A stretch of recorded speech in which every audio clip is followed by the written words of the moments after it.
welcome to Meet Our Makers, an artist interview podcast produced in association with Beats Per Minute. I'm your host, Jeremy J. Facette, and on this episode, we get to meet Meg Remy, aka US Girls.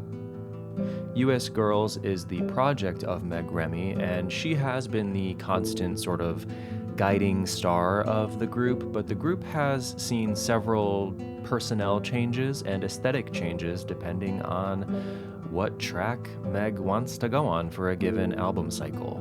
And this time around, she assembled a top-notch band to live record their brand new record called Scratch It, which is out now. In this chat, Meg and I talk a lot about Scratch It, what led to it, the production of it, the choices behind it, but we also talk about some of the themes as well as some of what makes US Girls versus, Meg Remy. It's a bit of an ephemeral, mercurial thing, and I think we try our best to, hit the bullseye on a moving, slightly invisible target. It's a really rich conversation about music and art and commercialism and how all of them intertwine, or don't if we don't let them. We also talk a bit about her other ventures, including her recent debut film score and a lot of stuff in between. I've been a fan of US Girls for a while, especially since their record In a Poem Unlimited, and it was a joy to get to talk to Meg about this great new album, which most are calling her rock record. She seems to think it's only sort of her rock record. You'll see.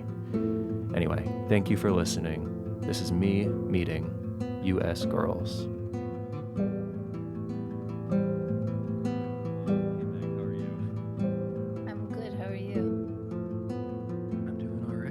For coming and hanging out this morning. Yes, where are you calling? I am calling from Connecticut.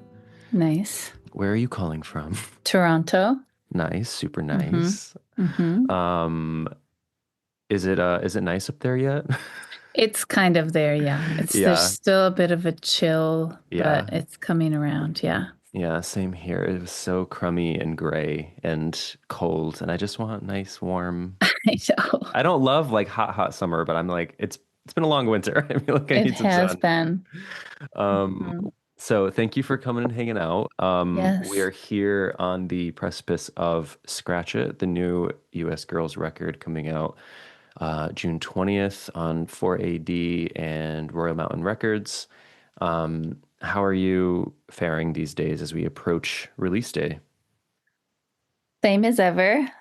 Just coping and surviving and excited. I was going to say, does it feel like you say same as ever? I'm sure in a lot of ways it is kind of, the standard operating procedure that we're in right now, but you are about to release a record. So like, does that weigh on you in some way as we approach this date, or is it kind of neither here nor there? No, because all my work is done. There's nothing I can do now, and I'm just excited to play the songs live, really.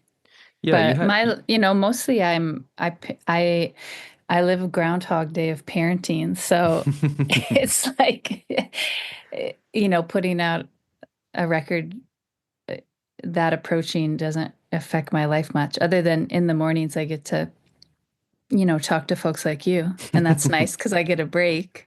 Yeah. But yeah, my life's kind of the same, a lot of the same. So I'd say I'm even maybe more excited than usual to put out an album because I'm going to be able to play some shows and have kind of like a different taste of life. Yeah. I mean, does it feel odd? Like, is there a dissonance there for you between the like domestic life and the artistic life right now as this record comes out? I think that they complement each other, but yeah, there's some of that for sure. Yeah. But nothing I can't take. So.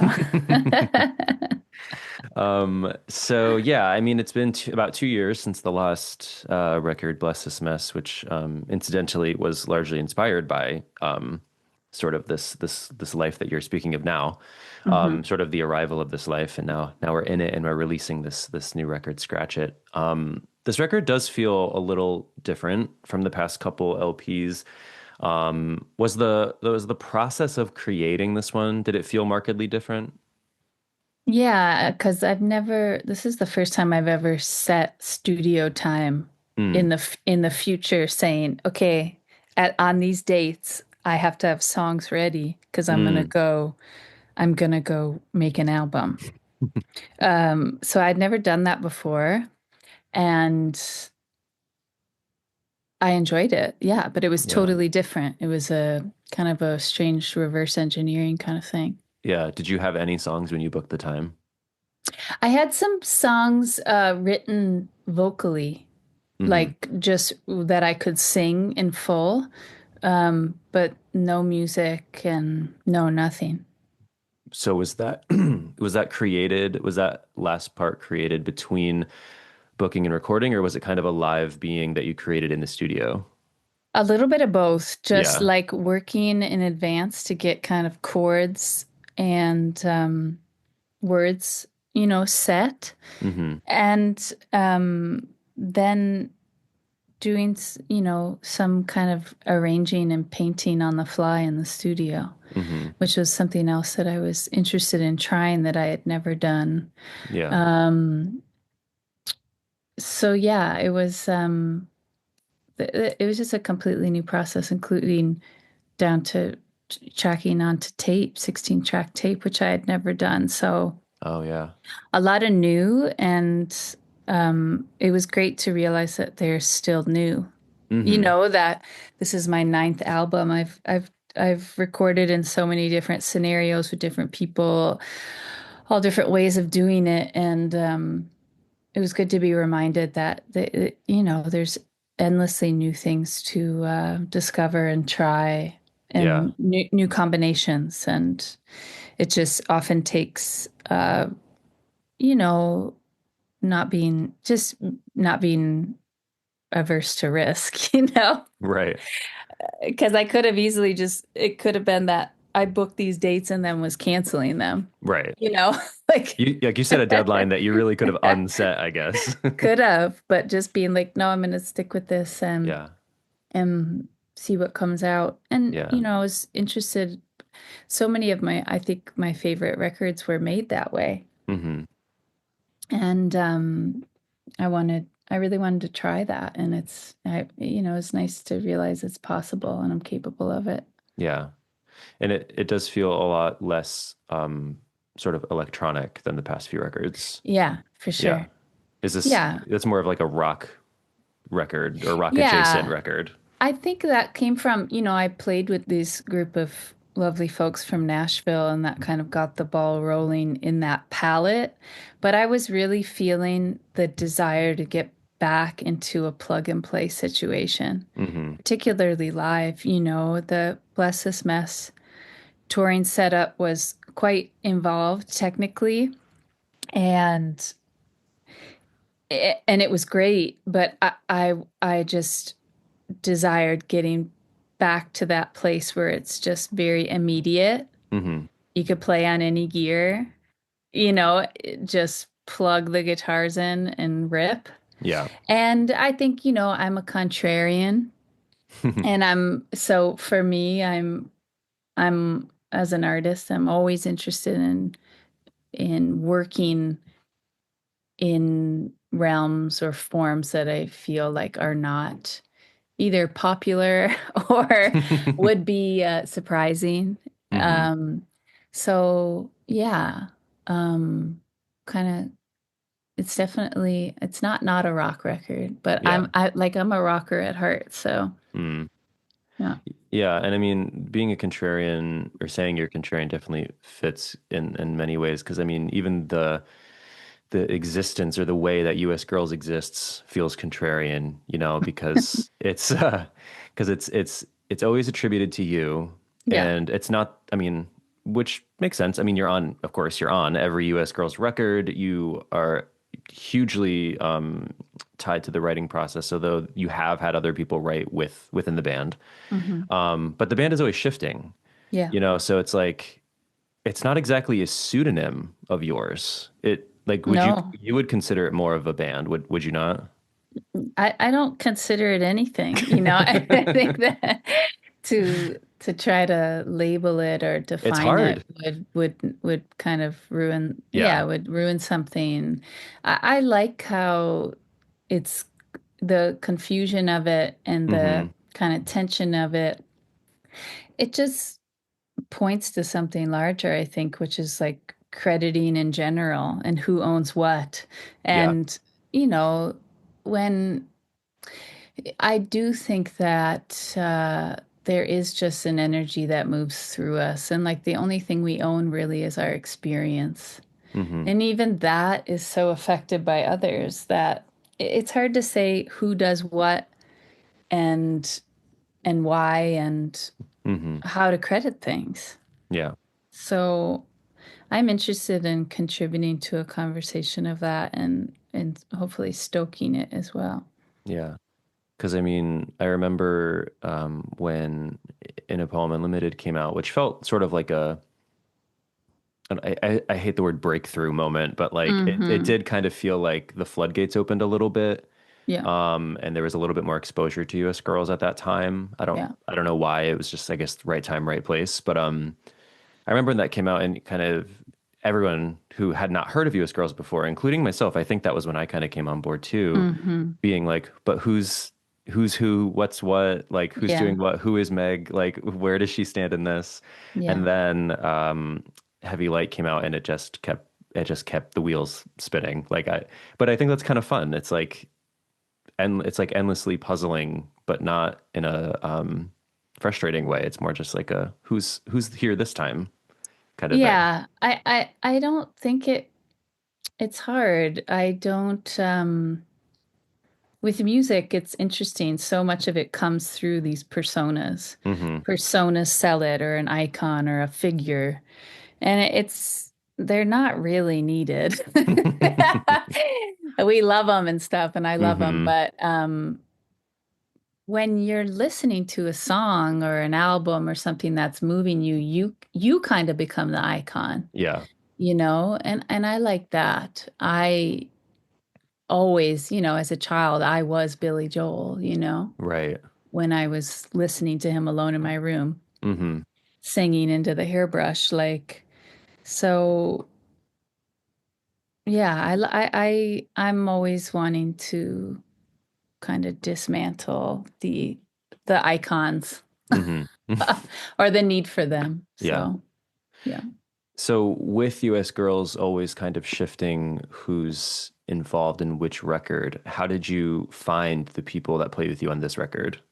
I had a show booked 2 Aprils ago, so April 2024. I had a festival booked in Arkansas that I had agreed to play, 12 months before, like Hmm. forever in the future thinking, oh yeah, I'll play that. That'll make sense. And then it approached and it made no sense. Getting to Arkansas from Toronto with the band up here was Hmm. extremely expensive and it made no sense. So I had to fulfill the festival date and I looked at a map and saw, oh, Nashville's, not too far from where this is. And I remembered this guy Dylan Watson who had stayed at my house once. He had been on tour with an artist named Jack Name uh, in his backing band, and I saw him perform, and they stayed at my house after, and I had really gotten along with Dylan and really enjoyed his guitar playing and just his aura. He was a very gentle but very witty man. So I remembered him and thought, oh, maybe he would put a band together for me. And I found him online and just wrote him, and he got back to me and was interested. And Mm. um, so I sent him songs and said, okay, learn these songs. And he put a band together and they learned them. And I flew in and we did one rehearsal and then went and played this festival in Arkansas. And it was apparent right away that there was chemistry in the group. I think particularly because these people had played together off and on throughout the Hmm. years in Nashville. and had, three of them had known each other since they were teens kind of situation. And Mm-hmm. so, but then I had chemistry with them as well, and it felt good. And um, yeah, and then we just kind of started talking about, all the records that we've made and processes and stuff like that. And it just came out of that, starting to work with them past that show. Mm-hmm. It just seemed I had a good feeling about it and I just went with it. Yeah. Um, I would imagine, I mean, in the past, has the selection process for who's coming on to a certain record been equally as sort of organic, or like is that always kind of a new experience each time? I think it's always been pretty organic and instinctually led, It's just an idea arises and then you have to populate the idea with the right people. And Yeah. I just think I've had the wrong people on records, but it worked as well, Mm-hmm. because that wrongness it is. And I try not to be too precious about anything. Yeah.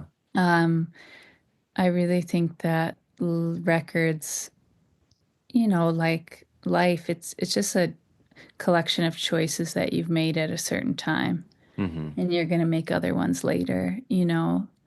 Um, so yeah, a lot of times choices for records were made uh geographically, Yeah. it's like, Yeah. oh, these people are all in town and that's what I can afford, or something Right. like this. And for me this time around, it felt very appealing to go to another city, Mm-hmm. go go to the States. I hadn't made a record there since 2010, Mm. and going back there and going to a place like Nashville that has such a reputation and is like slightly intimidating Yeah. to go and be like, no, I can hang here. I can totally do this. It's not out of place, you Yeah. know? Yeah. So lyrically speaking, are you the sole lyricist on this record? I am, aside from there's two covers. Oh, I don't even know if I knew that. Yeah, The Clearing and Firefly on the 4th of July are Oh. songs by friends of mine that I just rearranged and Oh, okay. redid. Yeah. Okay. So the other seven songs are yours. Yeah. Okay. Yeah.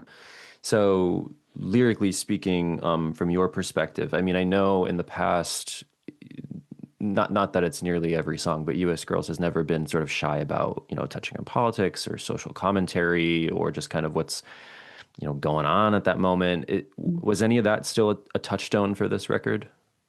Mm, I mean, I think that stuff's always in there. I've moved away, I think, as I've aged from being Mm-hmm. overtly topical, Mm-hmm. in a kind of direct, you know, proper noun kind of way or something. But Yeah. it's of course still in there. But yeah, aging, I've found my empathy's grown, Mm. and my ability to see the layers of things and the complex nature of situations and all things. Like, I think I'm trying to be a little bit more nuanced and less trying to act like I know something. I think I realized I don't know. I don't know nothing. Um, so yeah, Yeah. you can't take politics out of anything. Right. We even each have our own set of politics we make for ourselves, Yeah. that could be like what your psychology is. You could call it your politics or something. But Yeah. yeah, I don't, it's not as overt this time around. Yeah. Do you feel in your personal life like you kind of weather all of that a little bit better these days than maybe you used to, or Definitely. yeah. Yeah. Yeah. Yeah. I think, you know, I don't know. I've found that for me, some people anger is really useful. Mm-hmm. I haven't found it very useful other than as a signal that I had work to do. you Mm-hmm. know. I I I want to be less angry. I want to be I don't I don't want to hate anybody. Yeah. I really don't. And so I've disengaged a lot um from kind of keeping up with what you want to say, what's going on. I think Yeah. I know what's going on. Yeah. You know, I'm fully aware of it. And I don't need to be updated every minute on it. Right. So I'm trying to approach it just, I really feel that, yeah, I said I don't know nothing, but I do know that I know a couple things. And one thing I do know is you can only affect change on yourself. And Yeah. that is like a Herculean feat. It's like basically impossible. So I Yeah. think that it takes all one's energy to try Yeah. to just keep oneself accountable Yeah. and keep up with the mental hygiene and things like that. It's very difficult. So, Yeah. um, you know, having kids as well has brought the kind of a lot of things into a different light for me, Mm-hmm. and and just the energy thing. What do I have energy for? Yeah. You Yeah. know? No, it's very, as someone who probably does consume too much of what's going on, it is very taxing. Yeah, So yeah, yeah. Um, so this new record, we started the cycle with Bookends, yeah. which was the first single. Not a very obvious first single to me. Hmm. Not least of which because it's 12 minutes long. Hmm. It is the longest song in the US Girls discography, I believe. Hmm.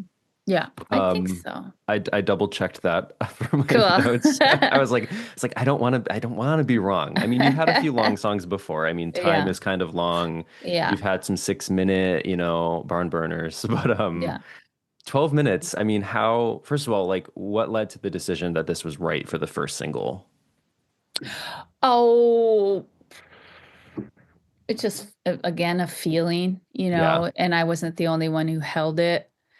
I think it obviously stands out on the album due to its length, Hmm. and it's the kind of the centerpiece of the album. And you know, after all the powers that be heard it, everyone felt like, wow, that's something, you Mm, know. And I think it's a single should be something, sure. you know. It and not just something could be catchy, but something could be else. You know, it could be it's a journey, Yeah. or it's a big question, or it's a big confusion. So it's a bold move. I was into it. I was, you know, happy to be working with a label like 4AD and like Royal Mountain, that they, you know, they have vision and they're Hmm. into it. They're not risk averse. Yeah.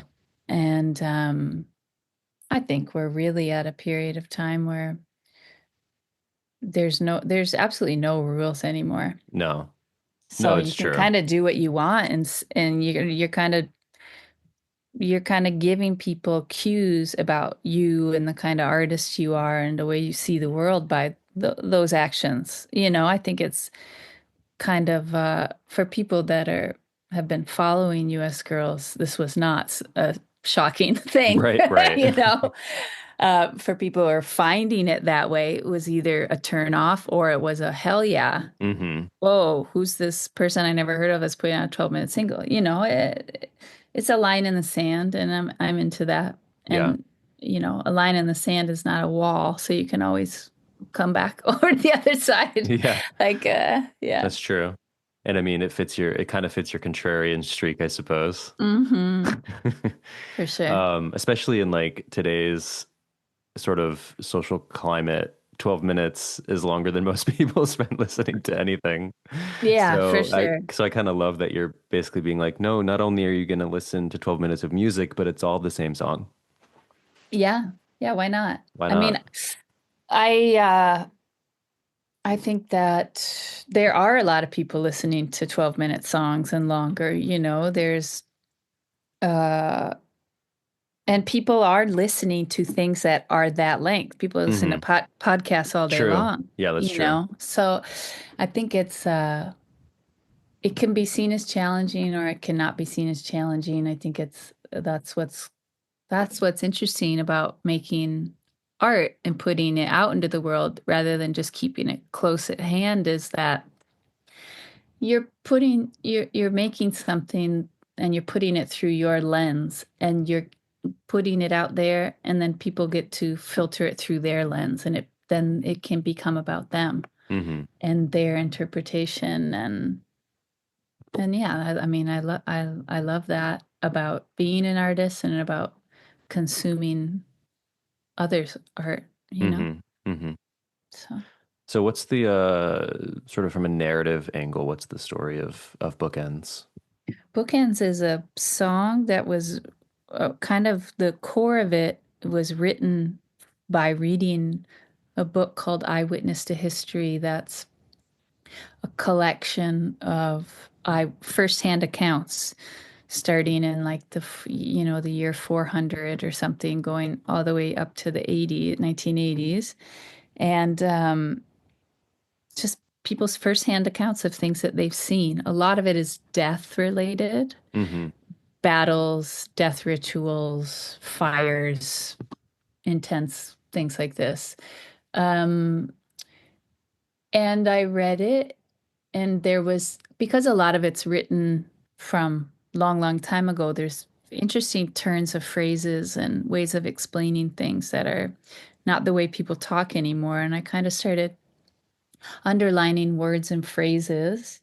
And then when I finished the book, I typed them all out and then just kind of started moving them around and adding words and adding lines Mm. and kind of like cut up style.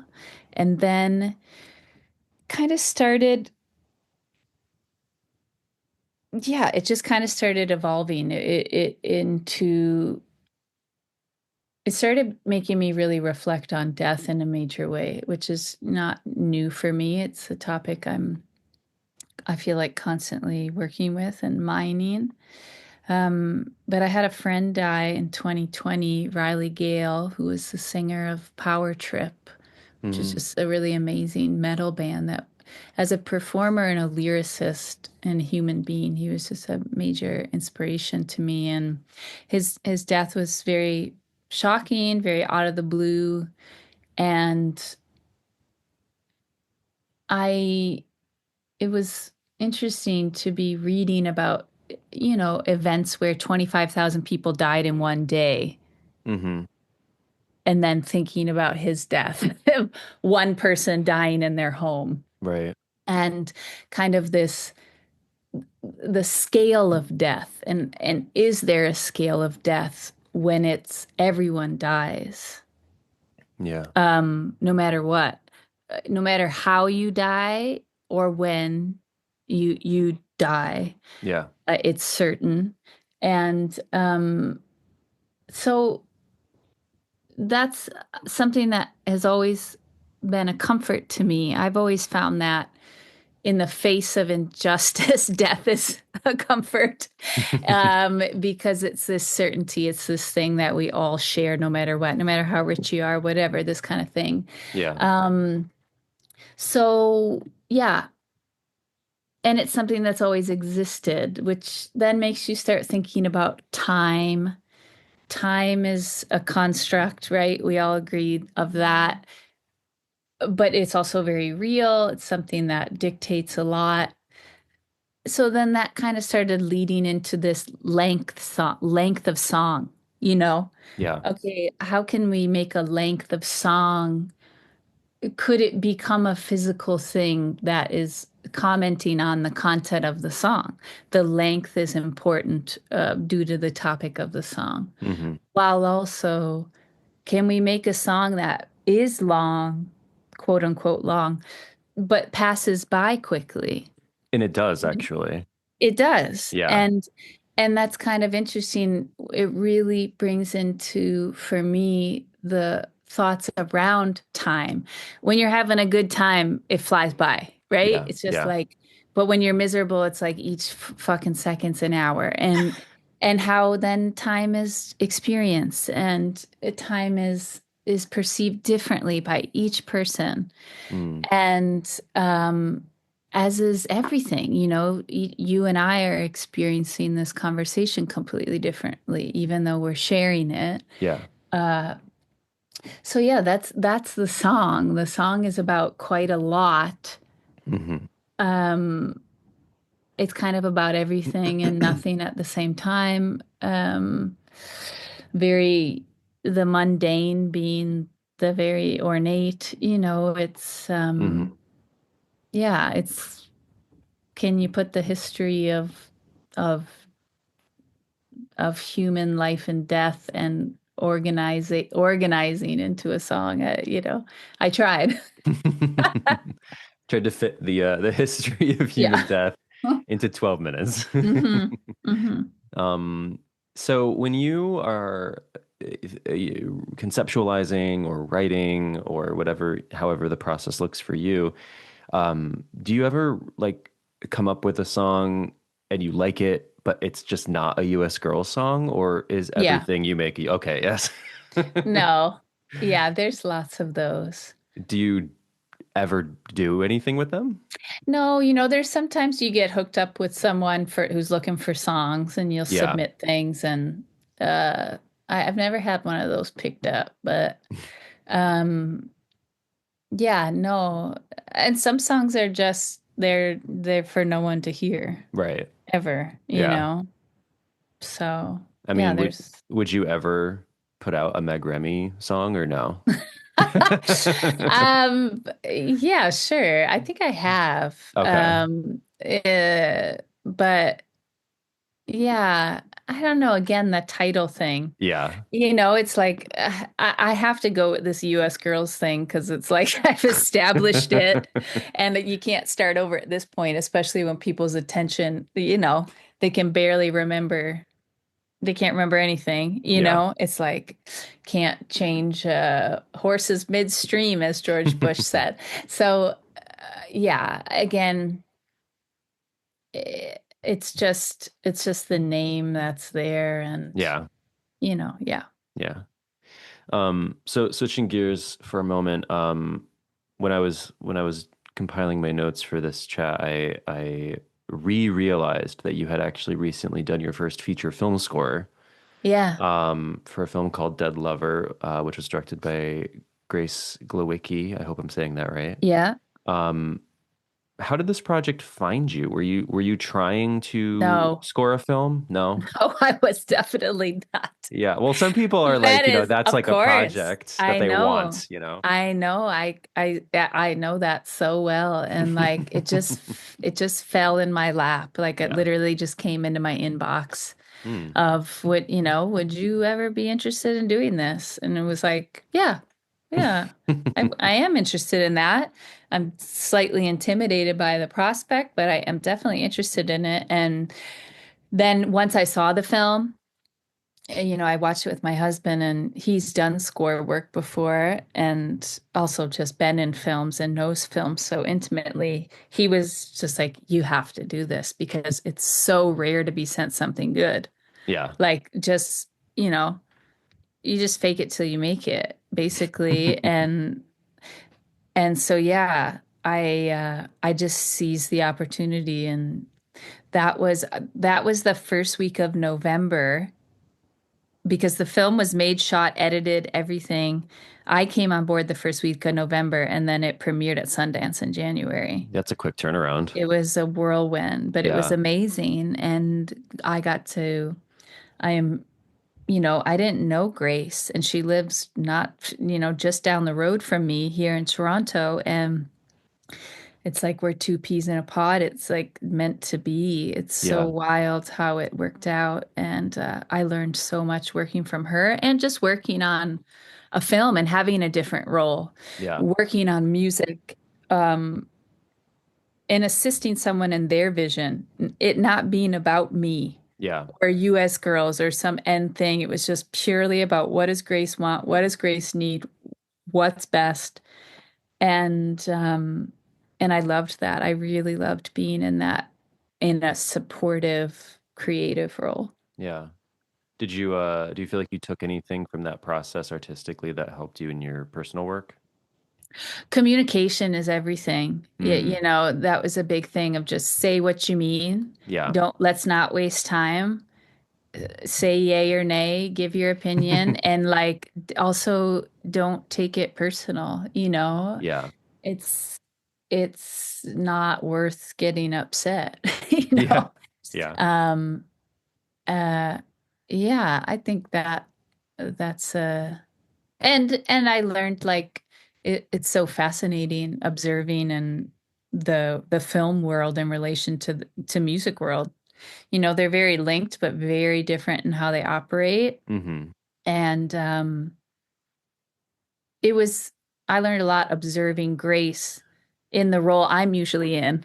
Right. Doing the interviews and being the face and all the stuff, observing how she handled it and just having a lot of respect for her and made me feel like through observing her doing her thing made me feel supported Mm, or seen or yeah. something. Yeah. Did you get to go to Sundance?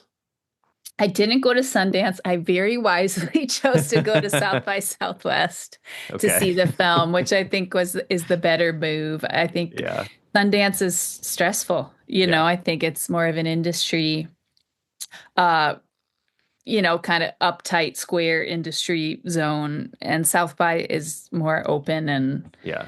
more fun. So yeah, I went to Sundance and I got to see it twice and it's an amazing film. And it was so fun to see it with people Yeah. because I had just been watching it alone or with Grace. It was amazing to get that real-time response of the Right. audience. Yeah. So was this you said it like fell into your inbox. Was this the first time anyone had ever asked you? Yes. That's like Yeah. amazing to me. Yeah, it's crazy.